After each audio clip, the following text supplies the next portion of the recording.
Welcome friend, युक्ति IAS की इस ऑनलाइन प्लेटफॉर्म पर मैं अमरविंद आप लोगों का स्वागत करता हूं। आज 22 अगस्त है तो दैनिक जागरण राष्ट्रीय संस्करण के न्यूज़पेपर में आप लोगों के लिए पीटी प्रारंभिक परीक्षा, मेंस और इंटरव्यू ओरिएंट कौन कौन से न्यूज़ कवर है उस पर हम लोग उसके मेन पार्ट और सब पार्ट पर चर्चा करेंगे। आगे बढ़ने से पहले आप लोग यूट्यूब चैनल जरूर सब्सक्राइब कीजिए, साथ ही साथ बेल आइकन भी दबाइए ताकि सारे नोटिफिकेशन आप तक पहुँचे। और जो हमारे पुराने और नए दोनों लिसनर व्यूअर हैं वो चैनल को ज़रूर शेयर कीजिए, लाइक कीजिए और महत्वपूर्ण कमेंट, महत्वपूर्ण सुझाव जो भी हो आप कमेंट सेक्शन में दे सकते हैं। कोई क्यूरी है तो कमेंट सेक्शन में दे सकते हैं।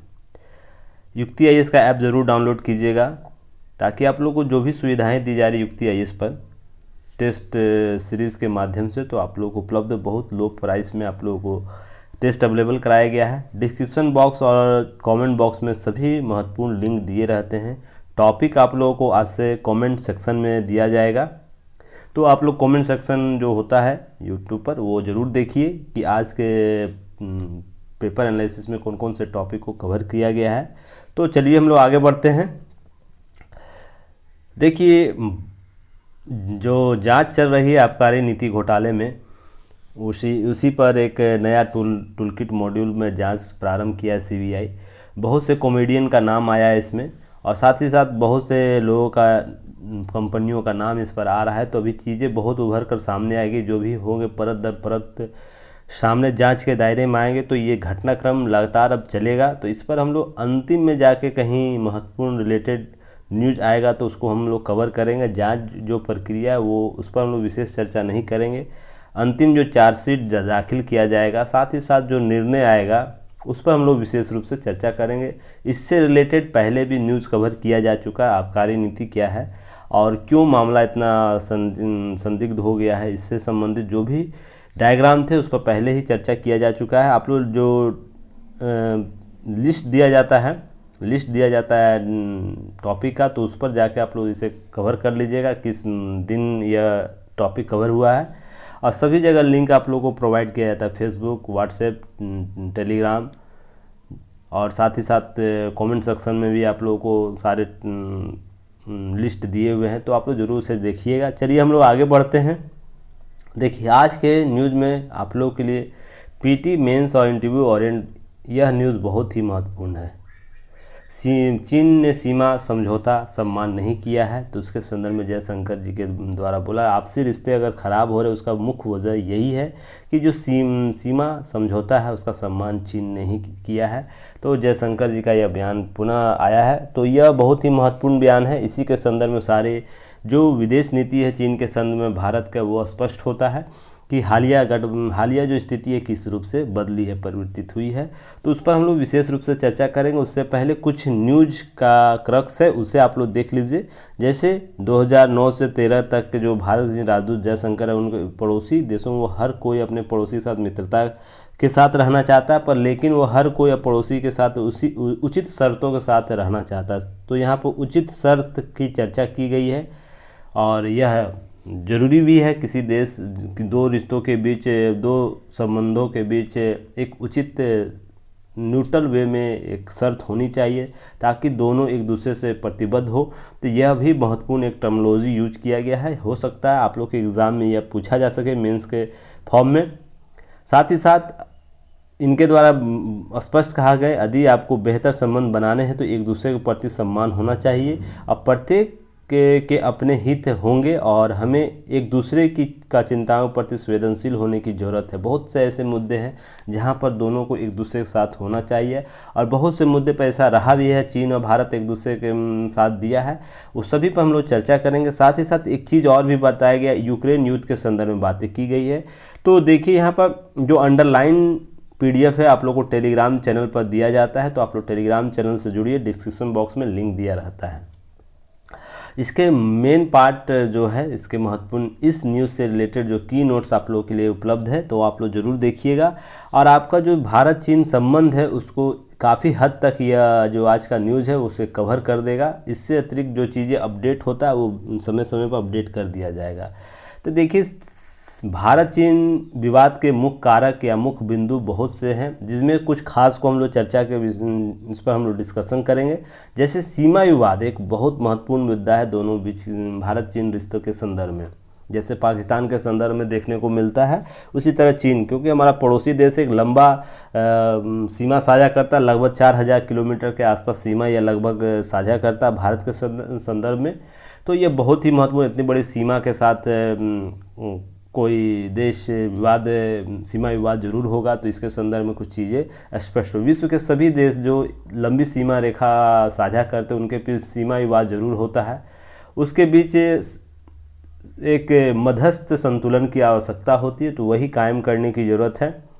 चीन के साथ इस सीमा विवाद, भारत और भूटान दो ऐसे देश हैं जो उलझे हुए हैं। भारत और भूटान जो है, हमारा भारत जो है और भूटान, वो दोनों इस सीमा विवाद के चलते उलझे हुए हैं, जिसमें भूटान के डोकलाम क्षेत्र, जो कुछ वर्ष पहले डोकलाम क्षेत्र में विवाद हुआ था, चीनी सेना आ गए थे, लेकर विवाद हुआ, जो वहीं भारत के लद्दाख के सटे अक्साई चीन और अरुणाचल प्रदेश को लेकर। अक्साई चीन क्षेत्र में जो गलवान घाटी है, वहाँ पर भी आप लोगों को यह घटना, हाल ही के घटनाक्रम देखने को मिला। अक्साई जो अरुणाचल प्रदेश क्षेत्र में लेकर विवाद हमेशा उभरता है, तो ये मुख्य सीमा विवाद है। और दलाई लामा दूसरा मुख्य कारक है। दलाई लामा और तिब्बत के संदर्भ में नीति जो है भारत का, वो भी एक मुख्य कारक चीन मानता है। तो ड्रैगन देश इस बात से चिढ़ गए हैं कि भारत तिब्बत धर्मगुरु दलाई लामा को शरण दिए हुए है। दलाई लामा भारत कब आते हैं? 31 मार्च 1959 को। ध्यान रखिएगा, 1959 को से ही यह विवाद है कि चीन इसे अपनी संप्रभुता के खिलाफ मानता है, क्योंकि दलाई लामा आज़ाद तिब्बत की बात करते हैं और वहाँ की राजधानी लहासा से वो विस्थापित होकर यहाँ आते हैं और यहाँ पर शरण दिया जाता है, क्योंकि वहाँ इन दलाई लामा, उनके जो संगठन के लोग हैं, उनका मानना है कि चीनी सरकार तिब्बत पर अपने कब्जा जमाई हुई और वहाँ पर बहुत से यातनाएँ करती हैं।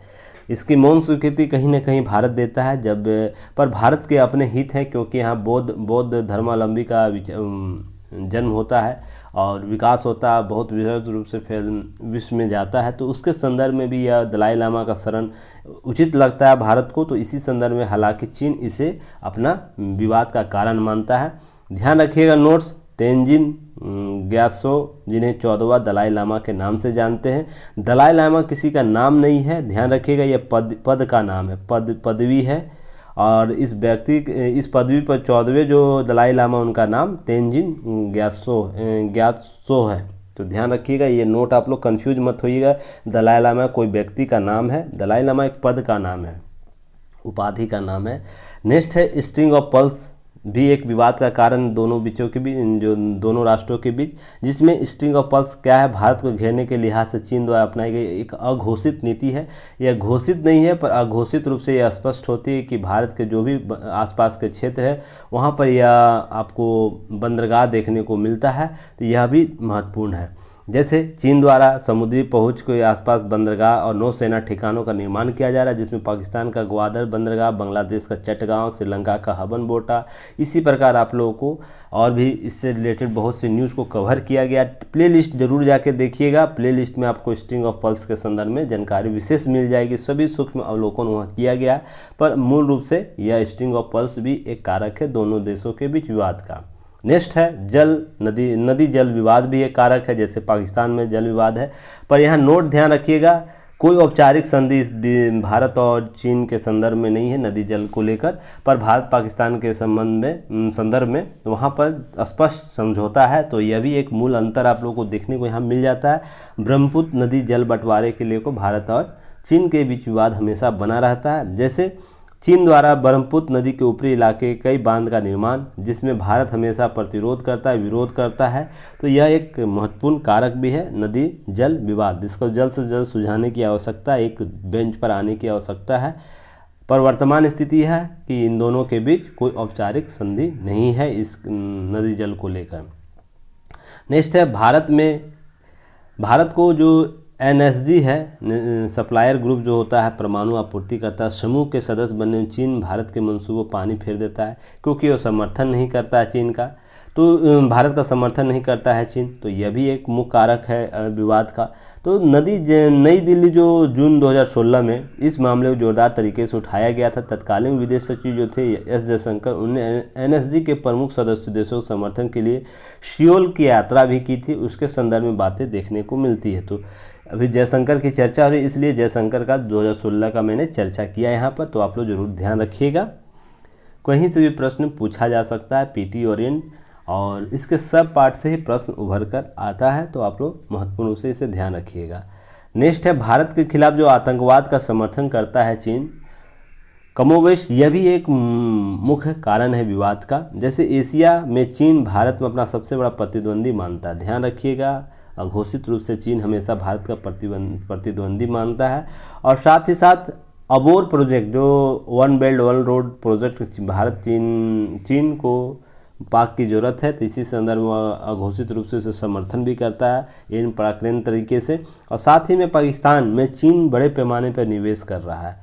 निवेश करना कोई गलत काम नहीं है, एक निवेश कर रहे हैं, पर हमारी संप्रभुता के साथ अगर निवेश करते हैं, जैसे एलओसी जो है एलओसी से वो होके गुजरता है, या रोड बेल्ट ओवर प्रोजेक्ट, इस पर चर्चा पहले भी किया जा चुका है दैनिक जागरण न्यूज एनालिसिस में, साथ ही साथ इम्पोर्टेंट टॉपिक में किया गया। तो प्ले लिस्ट में जाके आप लोग जरूर देखिएगा इसे। साथ ही साथ चीन पाक आर्थिक गलियारा one belt one road initiative जो मेगा प्रोजेक्ट एक स्तर पर आतंकी संगठनों का दया पर भी निर्भर है। तो यह भी एक महत्वपूर्ण कारक है कि चीन आतंकवाद को न चाहते हुए एक पोषक के रूप में कार्य कर रहा है, उसके लिए फंडिंग व्यवस्था कर देता है और फंड रिलीज़ करता है पाकिस्तान को। तो पाकिस्तान किसी न किसी रूप से उस आतंकवादी समूह को पोषित करता है, तो डायरेक्टली इनडायरेक्टली यह कहीं ना कहीं आतंकवाद को बढ़ावा देता है। तो यह भी एक महत्वपूर्ण कारक है। और साथ ही साथ मसूद अजहर को वैश्विक आतंकी घोषित कर चीन रोड़ेबाजी बार बार लगाया रहा था, इसका एक मिसाल है। और हाल ही में 2-4 मामले और भी आतंकवादी जो घोषित करने की प्रक्रिया अपनाई गई थी संयुक्त राष्ट्र में, उसमें चीन ने समय मांगा है। तो यह भी एक कहीं न कहीं मौन रूप से यह माना जाता है कि आतंकवाद को बढ़ावा देने के लिए, इस मुद्दे पर आतंकवाद को समाप्त करने के लिए चीन भारत का साथ नहीं देता है। तो ये भी एक विवाद का मुद्दा है। और साथ ही साथ देखिए, भारत के उत्तर पूर्वी में भी चीन पहले कई आतंकवादी संगठनों को मदद कर चुका है। यह बीबीसी का भी न्यूज एक कवर आया था, आप लोग ज़रूर उसे देखिएगा। एक्सक्लूसिव वीडियो आप लोगों को वहाँ पर मिल जाएगा कि किस प्रकार से उत्तर पूर्वी क्षेत्रों में चीन का समर्थन रहा है आतंकवादी संगठनों को। तो बीबीसी जो ब्रॉडकास्टिंग है, ब्रिटिश ब्रॉडकास्टिंग, उसे ज़रूर आप लोग जाकर यूट्यूब पर सर्च करिएगा, देख लीजिएगा, बहुत विस्तृत उस पर जानकारी दी गई है। नेक्स्ट है पूर्वोत्तर भारत में नागा विद्रोही जो गुट है NSCNU जो यूनाइटेड अध्यक्ष जो खोले कोननायक को यह दावा किया था कि खोले के अनुसार United liberation front of Assam यानी उल्फा प्रमुख परेश बौरा पूर्वोत्तर राज्यों के सक्रिय चरमपंथियों संगठनों में चीनी हथियारों और ट्रेनिंग की मुहैया कराई थी। कुल मिलाकर यह कहा गया कि जो उल्फा संगठन उसके जो हथियार है और ट्रेनिंग इन अघोषित चीनी समर्थन के द्वारा किया गया था। इसके जो अध्यक्ष रहे हैं कोलनायक खोले, उनके द्वारा किया गया है। तो यह भी एक महत्वपूर्ण कारक माना जाता है भारत का दोनों देशों के बीच आपसी संबंध को लेकर। व्यापार संतुलन भी कहीं न कहीं दोनों के बीच आपसी संबंध का एक महत्वपूर्ण कारक है। जैसे व्यापार संतुलन, वैसे तो चीन सबसे बड़ा व्यापारिक भागीदार है भारत का, ध्यान रखिएगा, चीन भारत का सबसे बड़ा व्यापारिक भागीदार है, लेकिन दोनों देशों के बीच एक बड़ा व्यापारिक असंतुलन अर्थात व्यापारिक घाटे में बुरी तरह से प्रभावित है। जनवरी 2022 में जारी आंकड़े के अनुसार वर्ष 2021 में भारत चीन के बीच व्यापार संतुलन जो था 125 अरब डॉलर के रिकॉर्ड स्तर पर पहुंच गया। ध्यान रखिएगा, दोनों के बीच 125 अरब डॉलर का व्यापार हुआ, जिसमें अपने आप में यह रिकॉर्ड था। और यह दोनों देशों के बीच व्यापार घाटा बढ़कर 59 अरब डॉलर हो गया। ध्यान रखिएगा, चीन 59 डॉलर सरप्लस में चल रहा है, हम लोग माइनस में चल रहे हैं। व्यापार घाटा उसे कहा जाता है जिसमें निर्यात से ज़्यादा आयात किया जाता है। तो यह देखिए 69 अरब डॉलर जो है वो व्यापार घाटा है भारत चीन के संदर्भ में। तो इसे ज़रूर आप लोग कवर कीजिएगा, यह बहुत महत्वपूर्ण डाटा है। नेक्स्ट आप लोग BRI belt and road initiative परियोजना, BRI जिसे शॉर्ट फॉर्म में कहते हैं, यह भी एक महत्वपूर्ण कारक है जिसे चीन सालों से वर्षों से इसे पुराने सिल्क रोड से जुड़ा हुआ मानता है। इसी कारण से new silk road one belt one road initiative award के नाम से भी जाना जाता है। और जो आगे ऊपर चर्चा किया उसी का शॉर्ट फॉर्म, ताकि आप लोग को रिकॉल हो जाए, इसके संदर्भ में कुछ बातें कर लेते हैं हम लोग। BRI परियोजना शुरुआत वर्ष 2013 में। इस परियोजना एशिया, अफ्रीका, यूरोप के बड़े देश शामिल हैं। इसका उद्देश्य क्या है? पूर्वी एशिया, मध्य Asia, gulf countries, Africa, Europe के कई देशों सड़क और समुद्री रास्ते से जोड़ना। एक्चुअली इससे पहले आप लोगों को कुछ दिन पहले ही अबोर के संदर्भ में विस्तृत रूप से चर्चा किया गया था, उस वीडियो को आप लोग जरूर देखिएगा। आप लोगों से रिलेटेड पिक्चर भी, स्लाइड भी शेयर किया गया था। तो आप लोग चीज़ों पर बने रहिए ताकि जो भी अपडेट होता है, बार बार रिपीट होता है ये सब टॉपिक, तो आप लोगों का छूटे नहीं। ध्यान रखिएगा, भारत जो है चीन की इस परियोजना शुरू से विरोध करता रहा है। वर्ष 2017 में प्रथम BRI सम्मेलन में भारत भाग नहीं लेता है। उसके प्रतिरोध या विरोध में चीन भी क्या करता है कि भारत के BRI परियोजना का विरोध कर चलते वर्ष 2019 में BRI सम्मेलन में BCIM यानी बांग्लादेश अर्थात चीन, भारत, म्यांमार गलियारे को अपनी अहम परियोजना को हटा देता है। उसके स्थान पर क्या करता है अब चीन? CMEC परियोजना को लाता है, जिसमें चीन, म्यांमार आर्थिक गलियारे, नेपाल चीन गलियारे को नाम दिया गया है। तो यह महत्वपूर्ण है कि इस प्रकार के प्रतिरोध देखने को मिला है। इस भारत के अपने संप्रभुता है, उसके संदर्भ में चीज़ें देखने को मिलती है, को बैलेंस करने की ज़रूरत है। और साथ ही साथ चीन पाकिस्तान इकोनॉमिक कॉरिडोर पर भी काम कर रहा है। तो देखिए कुछ बिहाफ में काम BRI जो सम्मेलन पहले होता था वो हटकर अब क्या होने लगा कि CMEC परियोजना सम्मेलन आयोजित किया गया, जिसमें सभी गलियारों का पुनर्निर्धारण किया गया। देखिए भारत चीन के बीच आपसी सहयोग कुछ मुद्दे पर बने रहे। ये तो विवाद का कारण जो था, विवाद के मुद्दे थे, उस पर हम लोग चर्चा किए। आपसी सहयोग भी बहुत से मंचों पर देखने को मिला है। तो क्या है हम लोग देखते हैं। जैसे भारत और चीन दोनों देश उभरती अर्थव्यवस्था है, समूह ब्रिक्स, नाम आप लोग सुने होंगे। तो ब्रिक्स द्वारा औपचारिक रूप से कर्ज देने वाली संस्थाओं में न्यू डेवलप बैंक की स्थापना में सहयोग रहा है सभी का। सभी देशों में चीन और भारत खासकर सहयोग इसमें किए हैं। उनके स्टेप से या न्यू डेवलपमेंट की स्थापना जो की गई है बहुत जिसका सबसे अधिक फायदा भारत को हो रहा है। तो यह भी एक जो सहयोग का जो पक्ष है, एक महत्वपूर्ण पक्ष ये देखने को मिलता है। साथ में Bharat Asia infrastructure investment bank जो है AIIV का एक संस्थापक सदस्य। गौरतलब रही है कि चीन भी इस बैंक का समर्थक देश है। तो यह इससे भी जो एशिया इंफ्रास्ट्रक्चर इन्वेस्टमेंट बैंक है, इससे भी भारत बहुत लाभान्वित होता है, उससे बहुत कर्ज से मिलता है।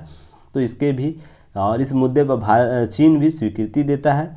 साथ ही साथ चीन और भारत जो है दोनों देश संघाई सहयोग संगठन के तहत एक दूसरे के साथ कई क्षेत्रों में सहयोग कर रहे। चीन ने संघाई सहयोग संगठन में भारत के पूर्ण सदस्यता का स्वागत भी किया था। तो यह भी एक सहयोग का पार्ट है।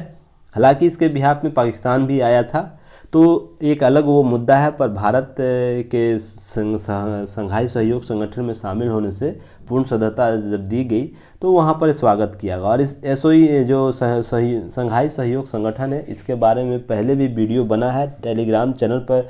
टेलीग्राम जो दैनिक जागरण न्यूज एनालिसिस जो किया जाता है, वहाँ भी आप लोगों को इस पर न्यूज़ कवर किया गया। टेलीग्राम चैनल पर इससे संबंधित बहुत से लिंक आप लोगों को शेयर किया गया है, बहुत से वीडियो स्लाइड शेयर किए गए। तो आप लोग जरूर इसे देखिए। यहाँ पर युक्ति है, इस पर आप लोग को to the point exam orient चीज़ें कवर किया जाता है। इससे अतिरिक्त कुछ चीज़ें आप लोग को यहाँ देखने को नहीं मिलेगा। ध्यान रखिए, आपका सिलेक्शन होना सबसे इम्पोर्टेंट है। उसके लिए जो उपयोगी है वही यहाँ पर सर्व किया जाता है, आप लोगों को प्रोवाइड कराया जाता है। देखिए दोनों देश विश्व बैंक, संयुक्त राष्ट्र, IMF जैसी संस्थाओं में सुधार और उनके लोकतांत्रिक प्रणाली का समर्थक है। तो यह भी एक महत्वपूर्ण कारक है सहयोग के पक्ष में। संयुक्त राष्ट्र के मामलों में और उसके प्रशासनिक ढांचे में विकासशील देशों में भागीदारी बढ़ोतरी की बहुत जरूरी। इस मामले दोनों देश को ऐसा मानना है कि संयुक्त राष्ट्र कार्य प्रणाली में और भी बेहतर आएगी। हालांकि भारत की अस्थायी सदस्यता पर चीन मौन रहता है, उसका कहीं ना कहीं विरोध करता है, पर उसमें बहुत से राष्ट्रों का संशोधन होना चाहिए। इस मुद्दे पर चीन इसका समर्थन करता है इस मुद्दे पर। तो ये भी एक महत्वपूर्ण सहयोग का पक्ष है। WTO वार्ता जो होती है वर्ल्ड ट्रेड ऑर्गेनाइजेशन का दौरान भारत और चीन कई ऐसे मामले हैं जैसा एक रुख अपनाया था, जिसमें WTO दोहा वार्ता जो शामिल है। देखिए WTO का दोहा वार्ता आप लोग को प्ले लिस्ट में मिल जाएगा, तो आप लोग जरूर जाके देख लीजिएगा। उसके समग्र विश्लेषण किया गया है पूरी तरह। और साथ ही साथ देखिए यहाँ पर भारत और चीन दोनों देश G20 समूह का भी सदस्य है, उस पर भी कई ऐसे मुद्दे जहाँ सहयोग के पक्ष देखने को मिलता है। पर्यावरण को लेकर अमेरिका और उसके मित्र देशों के द्वारा भारत चीन दोनों की आलोचना की जाती है। इसके बावजूद दोनों ही देशों ने पर्यावरणीय शिखर सम्मेलन अपनी नीतियों के बेहतर समन्वय कोऑर्डिनेशन के साथ काम किया है। यह भी एक देखने को पक्ष मिलता है।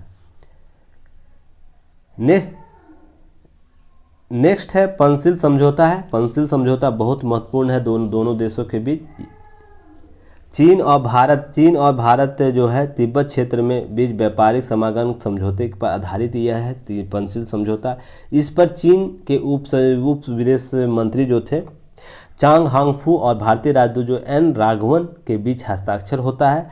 पंचशील समझौता नेहरू के हिंदी चीनी भाई भाई एजेंडे का चरम था यह, और साथ ही साथ कुछ चीज़ें और भी। शांतिपूर्ण सहअस्तित्व के 5 सिद्धांतों से बना है चीन तिब्बत क्षेत्र। भारत के बीच व्यापार और समागम का समझौता 29 अप्रैल 1954 को बीजिंग में हस्ताक्षरित होता है।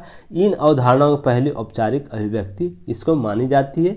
पंचशील में मुख्यतः है क्या 5 सिद्धांत है, जिसके आधार पर दोनों देश या भारत का यह महत्वपूर्ण सिद्धांत अपने विदेश नीति में रखता है, शामिल करता है, जिसमें क्या है क्षेत्रीय अखंडता और संप्रभुता का परस्पर सम्मान करना। भारत इसी पर बार बार इस पर चर्चा रहता है, इसी पक्ष को बार बार रखता है। आपस में गैर आक्रामकता रहना है, आक्रामक की स्थिति में नहीं रहना है। आपस में गैर हस्तक्षेप की नीति को अपनाना है। समानता और पारस्परिक लाभ के संदर्भ में काम करना है और शांतिपूर्ण सहअस्तित्व को कायम करना है। ये 5 सिद्धांत विदेश नीति में एक महत्वपूर्ण पक्ष है। हालांकि उसके अतिरिक्त भारत का गुजरात सिद्धांत है, वाजपेयी सिद्धांत है, और वर्तमान में PM जो है उनके मोदी जी का जो सिद्धांत है वो भी एक महत्वपूर्ण पक्ष है विदेश नीति में। तो आप लोग जरूर इसे देखिएगा, नोट याद रखिएगा। यहाँ पर कुछ इतने मेन पार्ट और सब पार्ट चर्चा करने के बाद उससे क्रक्स जो है जो आप लोगों को नोट्स के तौर पर आप लोग जरूर इसे याद रखिए। भारत चीन सीमा विवाद का समाधान निकालने हेतु पेश किए गए दूसरे प्रस्ताव को AC है प्लस सॉल्यूशन नाम दिया जाता है, रुके रूप से नाम से जानते हैं। और LAC जो लाइन ऑफ एक्चुअल कंट्रोल जो भारत और चीन के मध्य सीमा निर्धारण खींची गई अंतर्राष्ट्रीय रेखा है। इस प्रस्ताव की पेशकश उस समय की गई जब भारत के तत्कालीन राजदूत जो AP वेंकटेश्वरन थे और तत्कालीन चीनी प्रीमियम ज्वांग जियांग के मध्य बैक चैनल डॉक के तहत हुई थी। तो यह भी एक महत्वपूर्ण आप लोग को की पॉइंट है, यहाँ से देखने को मिल सकता। सॉरी, तो ये सब चीज़ें आप लोगों को कवर करना है ताकि एग्ज़ाम में किसी भी स्तर पर PT में, प्रारंभिक परीक्षा में, मेंस में, इंटरव्यू में कहीं से भी प्रश्न पूछे तो आप लोग उसको सहज रूप से आंसर देने की स्थिति में हो। और की नोट्स को आप लोग ज़रूर कवर कीजिएगा। और जितने भी प्ले लिस्ट है आप लोग जरूर एक बार कवर कीजिए। मैं बार बार बोलता हूँ कि आप लोग प्ले लिस्ट को एक बार जरूर कवर कीजिए, आपको बहुत उससे फ़ायदा मिलेगा। चलिए नेक्स्ट है, देखिए 10 MQ-9B ड्रोन से ड्रैगन पर नज़र रखी जाएगी। इसी से रिलेटेड न्यूज़ है जो ऊपर हमने न्यूज़ को कवर किया है। यह क्या है, अमेरिका ने हाल ही में देखिए जो एक आतंकवादी जो अल जवाहिरी पर जो हेल फायर मिसाइल से हमला किया था जिसे मार गिराया गया था, उसी का ये वर्जन है 30 MQ-9 ड्रैगन, जिससे आपको भारत इससे खरीदेगा। यह $3 अरब का यह कुल समझौता होगा। देखिए इसके रिलेटेड क्या हो सकता है, सेनाओं को 10-10 ड्रोन इसके मिलने की संभावना है। तो यह जो वार्ता थी, जो समझौता किया गया अप्रैल में वाशिंगटन में, भारत अमेरिका भी 2+2 वार्ता में यह खरीद प्रस्ताव पर चर्चा हुआ था। इसके संदर्भ में बहुत से यह 2 संस्करण स्काई गार्जियन और सी गार्जियन का यह नया रिमोट संचालित ड्रोन होगा। यह एक बार में 35 किलोमीटर उड़ान भर सकेगा। कम्युनिकेशन इंटेलिजेंस सिस्टम से लैस है। यह 445 किलोग्राम के बम जो हेल फायर मिसाइल और इससे संबंधित जो होते हैं उसे तैनात किया जा सकता है इस पर। तो यह बहुत ही महत्वपूर्ण सुरक्षा के मानक से, निगरानी के मानक से, वास्तविक नियंत्रण रेखा वहाँ पर हिंद महासागर निगरानी की सतर्कता बढ़ाने के लिए महत्वपूर्ण यह ड्रोन है। जल्द ही यह खरीदेगा। यह पीटी ओरिएंट है, इसे आप लोग पीटी के संदर्भ में देखिएगा, प्रश्न यहाँ से पूछ सकता है, तो आप लोग इसे ज़रूर कवर कीजिएगा। नेक्स्ट नीचे, तब तक चैनल को ज़रूर शेयर सब्सक्राइब कीजिए, ताकि हम लोग और भी मोटिवेशन जो 1000 का टारगेट है उसे पूरा करने में जल्द से जल्द आप लोगों का सहयोग बना रहे। 1000 सब्सक्राइबर जल्द से जल्द पूरा कीजिए आप लोग, ताकि हम लोग और भी बेहतर तरीके से काम करने के लिए प्रेरित हो सकें। देखिए, ये प्रदूषण से जंग में आम जनों पर बनेगा पर्यावरण प्रहरी, तो ये केस स्टडी के रूप में इसे आप लोग जरूर अपने आंसर आईटी में दे सकते हैं। इसको अंडरलाइन कर दिया गया और कुछ खास नहीं है, बस इसे कुछ मानक है क्या करना, सिटीजन चार्टर तहत लोगों को यह करना होगा, क्या करना स्टेज 1 में क्या करना है, स्टेज 2 में क्या करना है, स्टेज 3 में, स्टेज 4 में। तो यह स्टेज के संदर्भ में सारी चीज़ों को आप लोग एक बार कवर कर लीजिएगा। जो वर्ष 2016 ग्रेडेड रिस्पांस एक्शन प्लान है उसके तहत इसे लाया गया है, तो यह महत्वपूर्ण है। इस पर एक बार चर्चा आप लोगों को प्लेलिस्ट में न्यूज़ कवर किया गया है, तो आप लोग प्लेलिस्ट में जाके जरूर देखिएगा। इस न्यूज़ को देखिए, बहुत से न्यूज़ आपको पहले ही प्लेलिस्ट में मिलेंगे, तो आप लोग जरूर प्लेलिस्ट को देखिए। यूट्यूब का प्लेलिस्ट में चैनल पर आप लोग को मिल जाएगा। चलिए नेक्स्ट है, आप लोग ज़रूर आइएगा। साथ ही एक घोषणा और है कि जल्द ही आप लोगों को 23 अगस्त को 11 बजे AM में आपको सुबह जो रविशंकर जी हैं उनका एक इंट्रो क्लास होगा, जो 67 BPSC के संदर्भ में होगा। कि कोई भी क्यूरी है तो आप लोग उनसे सॉल्व कीजिएगा। तो आप लोगों को लिंक सभी जगह शेयर कर दिया जाएगा। 22 को रात को ही कर दिया जाएगा, तो 23 को सुबह 11 बजे आप लोग जरूर गूगल मीट से आप लोगों को जुड़ना है, तो आप लोग ज़रूर जुड़िएगा। और जितने भी अपने मित्र हैं जो 67 BPSC देने वाले इस बार हैं या 68 देंगे, तो दोनों इसमें जुड़ सकते हैं, तो आप लोग ज़रूर आइएगा। मोस्ट वेलकम है आप लोगों का। चलिए नेक्स्ट नीचे है, अभी न्यूज़ आप देखिए, प्लास्टिक खिलाफ अभियान मजबूती दे रहा है नवाचार। तो इसे केस स्टडी के तौर पे इसे ज़रूर आप लोग शामिल कीजिएगा अपने स्टडी मटेरियल में। अगर नए नवाचार हो रहे हैं उसे आप लोग कवर कर सकते हैं। हालांकि इसका प्रिंटेड सही नहीं है, पर PDF जब मिल जाएगा आप लोग इसे ज़रूर कवर कर लीजिए, क्योंकि यहाँ पर नज़र मुझे ही नहीं आ रहा है, तो मैं कैसे इसे एक्सप्लेन करूँ क्या क्या लिखा हुआ है। थोड़ा सा देख लीजिएगा आप लोग, नवाचार के संदर्भ में है। नेक्स्ट है, देखिए 5 प्रण जिताएंगे रन, जो 75 का जो हम लोग लिए हैं संकल्प, 100वीं जो हमारी आज़ादी की होगी उसमें विकसित राष्ट्र बनाना है।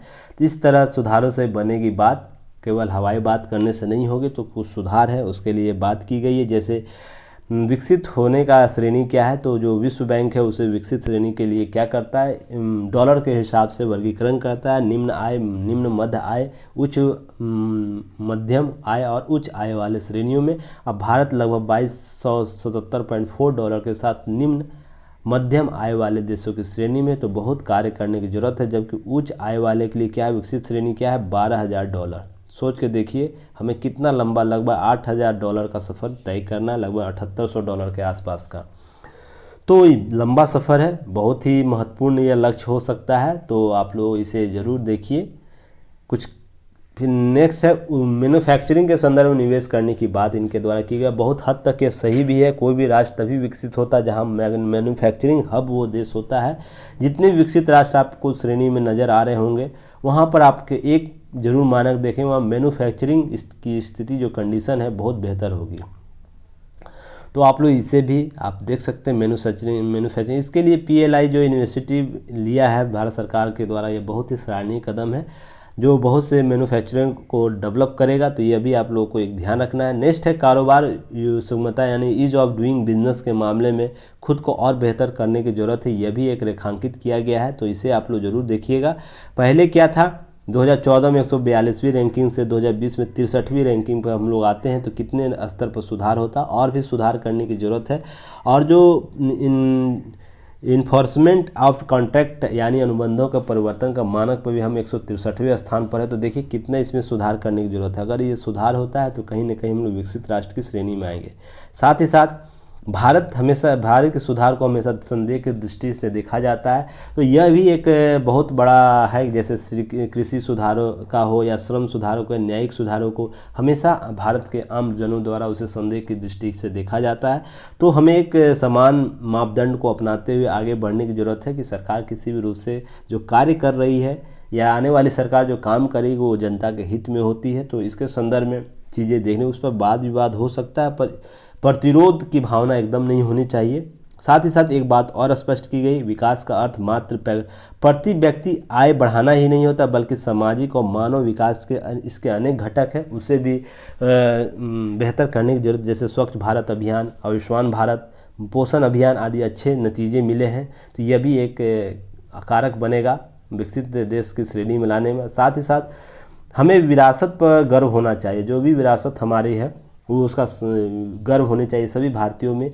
यह कहीं ना कहीं राष्ट्रवाद को बढ़ावा देगा, और राष्ट्रवाद एक महत्वपूर्ण कारक होता है किसी भी देश को विकसित बनाने में। तो यह भी एक देखिएगा आप लोग, इसके की पॉइंट को जरूर कवर कीजिएगा, ताकि जब भी एग्ज़ाम में इस प्रकार के या ऐसे में या तो इंटरव्यू में आपसे प्रश्न किया जाए तो आप इससे कोऑर्डिनेटेड करके चीज़ों को स्पष्ट कर सकें, अपने आंसर राइटिंग को स्पष्ट कर सकें। चलिए नेक्स्ट है, यहाँ पर और भी चीज़ें स्पष्ट की गई, विकसित होने के मायने क्या है, इस पर डाटा दिया गया, जो ऊपर बात की गई उसी संबंधित डाटा है, तो इसे ज़रूर आप लोग कवर कीजिएगा। इसका PDF आप लोगों को टेलीग्राम चैनल पर दे दिया जाएगा। और नेक्स्ट है, इससे आप लोग जरूर जल जीवन मिशन, जबकि मैंने हाल ही में आप लोगों को जल जीवन मिशन की उपलब्धता मैंने बताया था, उसी के संदर्भ में जल जीवन मिशन की पूरी यहाँ पर रूपरेखा दी गई है, डेट वाइज, तारीख वाइज कितना परसेंटेज है। हाल ही में गोवा और केंद्र शासित जो दमन द्वीप एवं दादर नगर हवेली जो केंद्र शासित प्रदेश है 100% जल जीवन मिशन का सफल किया है। उसी के संदर्भ में अन्य राज्यों की स्थिति कैसी है, जैसे पंजाब में 99%, बिहार में 92%, गुजरात में 95%, हिमाचल में 93% जल जीवन मिशन को सफल बनाया गया, यानी लोगों तक नल का जल पहुंचाया जा चुका है। तो ये सब डाटा दिया गया, तो आने वाले एग्ज़ाम में आप लोग के लिए यह बहुत ही इम्पोर्टेंट होगा। साथ ही इसमें जो योजना में है क्या, 55 लीटर जो स्वच्छ पेयजल उपलब्धता है वो सुनिश्चित करने के लिए, और पहले जो इस योजना से पूर्व कितना था, 3.6 लाख लोगों तक स्वच्छ जल उपलब्ध था, पर इस योजना की शुरुआत होते हुए जल शक्ति मंत्रालय के अनुसार क्या है, 9.85 करोड़ लोगों तक जल का नल जो पहुंच चुका है, अर्थात हर घर नल योजना।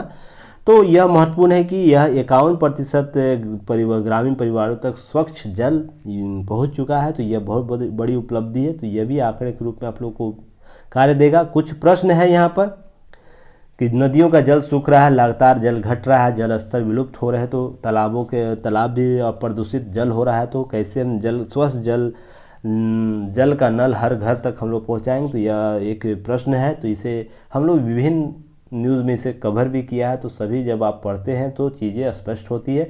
साथ ही साथ देखिए, जैसे प्रधानमंत्री उज्ज्वला योजना के तहत महिलाओं को परंपरागत चूल्हे से धुएं की छूट मिली थी, छुटकारा मिला था। अब अभी लगभग घरों में यह देखने को मिलता है कि गैस के सिलेंडर से घर खाना बन रहा है, तो महिलाओं को बहुत से रिलेटेड जो बीमारियां होती थी धुआं से, तो वो सब धीरे धीरे कम हो रही है। तो यह भी एक स्वच्छ पेयजल पहुंचाने से एक बड़ी उपलब्धि हासिल होगी भारत सरकार को, भारत को, कि बहुत से जल से होने वाली बीमारी से छुटकारा मिलेगा, जो भी चीज़ें हैं। साथ ही साथ 2009 में जो सरकार थी, उससे सप्रसंग सरकार जो कांग्रेस की सरकार थी, उसने भी राष्ट्रीय ग्रामीण पेयजल कार्यक्रम चलाया था। लोग किसी कारण भ्रष्टाचार का वो भेंट चढ़ गया, साथ ही साथ बहुत से प्रशासनिक अदूरदर्शिता उसमें थी, जिसके आधार पर प्रतिबद्धता की कमी थी।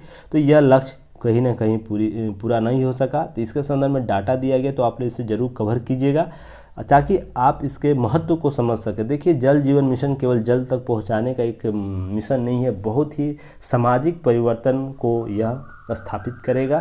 तो यह भी आपको जानना चाहिए। नेक्स्ट है, आप जरूर इसे पढ़िएगा, विश्व के राह पर दिखाने का सक्षम भारतीय मूल, तो इसके संदर्भ में चर्चा की गई है, तो इसे ज़रूर आप लोग देख सकते हैं, कवर कर सकते हैं, खाली टाइम होगा तो।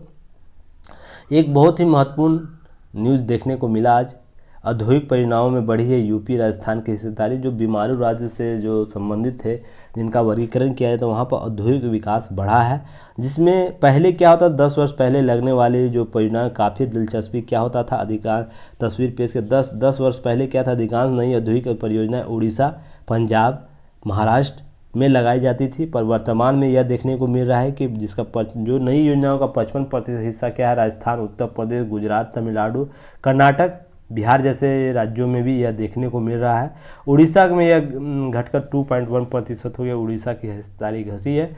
यह आपको देखिएगा यहाँ पर परियोजनाओं और प्रतिशत के संदर्भ में राज्यों के हिस्सेदारी के संदर्भ में बात की गई है। तो जैसे बिहार है, यूपी है, मध्य प्रदेश है, जो झारखंड है, पंजाब, सभी का आंकड़ा यहाँ दिया गया है। तो आप लोग इसे यूज कर सकते हैं अपने आंसर राइटिंग में। जब भी औद्योगिक विकास के संदर्भ में बात की जाएगी तो ये सब आंकड़े आप अपडेट करना होगा ताकि आपका आंसर इम्प्रूव हो सके। और औद्योगिक विकास भारत का किस रूप से हुआ, तो प्लेलिस्ट में जाइएगा, आप लोग वहाँ पर एक वीडियो मिल जाएगा, तो ज़रूर इसे कवर कीजिएगा आप लोग। चलिए, आज के पेपर में बस इतना ही था। और एक घटना और भी है, देखिए, बहुत ही चिंताजनक विषय है अंतर्राष्ट्रीय संबंध के संदर्भ में, अंतर्राष्ट्रीय सुरक्षा के संदर्भ में, कि केरल का युवक एक है लीबिया जो आत्मघाती हमला हुआ था, वहाँ पर यह स्वयं को आत्मघाती हमला में मार लिया। और इस प्रकार की जो मनोभाव है कहीं ना कहीं भारत में विकसित हो रही है, क्योंकि किसी न किसी मॉडरेट होता है लोग। केरल का युवक था लीबिया आत्मघाती हमला में। यह अफ्रीका के आतंकी संगठन है जो इस्लामिक स्टेट का पहला भारतीय आत्मघाती हमलावर था। तो यह इससे भारत की छवि खराब होती है। तो यह भी एक महत्वपूर्ण मुद्दे अंतर्राष्ट्रीय संदर्भ में देखने को मिल सकता है। आपको प्रश्न यहाँ से उभारा जा सकता है कि क्या कारण है कि भारतीय लोग, भारतीय जो बहुमूल्य जो क्षेत्र है वहाँ से लोग जाकर आत्मघाती हमलों में, आतंकवादी संगठनों में शामिल होते हैं। तो इसके लिए चिंता का विषय है, तो इस पर कार्य करने की ज़रूरत है। तो इस पर आप लोग को न्यूज़ कवर करना है। चलिए, आज का न्यूज़ बस इतना ही। नेक्स्ट हम लोग कल फिर मिलेंगे, तब तक एक नए वीडियो के साथ पुनः हम लोग आते हैं। तब तक आप लोग चैनल को जरूर शेयर कीजिए, सब्सक्राइब कीजिए, और जो भी टारगेट है 1000 सब्सक्राइबर का, उसे पूरा करने में हमारा सहयोग कीजिए। और ऐप ज़रूर डाउनलोड कीजिए ताकि और भी चीज़ें आप लोग को उपलब्ध कराया जा सके। और बहुत से टेस्ट अब स्टार्ट होंगे, यूपीएससी का, यूपीपीसीएस का, एमपीपीसीएस का, सभी का धीरे धीरे सब स्टार्ट होगा। तो चलिए, तब तक के लिए धन्यवाद। जय हिंद।